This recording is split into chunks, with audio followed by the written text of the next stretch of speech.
Good afternoon to all of you. Welcome to our YouTube channel Pahojolo Academy. जो सबसे ज़्यादा 2025 में जो सबसे ज़्यादा क्वेश्चंस पुटअप हुए हैं कि हम बीएससी को और इंडियन एविडेंस को कैसे एक साथ पढ़ सकते हैं, क्योंकि ये दोनों ही लोग कंपैरिजन में पूछे जाने लगे हैं। जैसे राजस्थान की वैकेंसी आई है उसमें भी कंपैरिजन में पूछा गया है।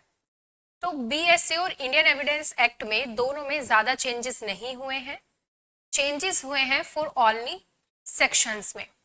और अगर मैं बात करूं सेक्शंस को हम कैसे याद करेंगे या हम कैसे उन कंपैरिजन को याद करें, उसके लिए सबसे इजी वे है कि आपको इंडेक्स याद करना है।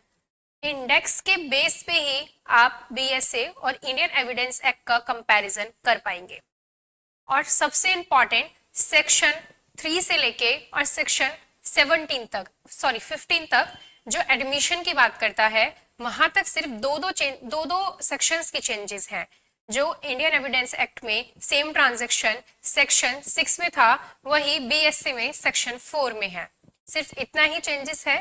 इंडियन एविडेंस एक्ट और बीएससी को दोनों को लर्न करने का सबसे इजी वे है कि आप अच्छे से कंपैरिजन का इंडेक्स लीजिए और उससे कंपैरिजन करते हुए अपने सेक्शंस को पढ़िए। बात करूं बीएससी में या फिर इंडियन एविडेंस एक्ट में, सेक्शंस के अंदर का मटेरियल चेंज नहीं है। ओनली फॉर जो इलेक्ट्रॉनिक वाला पार्ट अलग था वो इसमें ऐड कर दिया गया है।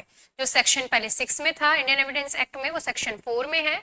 जो सेक्शन 5 में था वो सेक्शन 3 में है। अंदर की चीजें बिल्कुल सेम है, इसलिए इसमें ज्यादा कंफ्यूज होने की जरूरत नहीं है।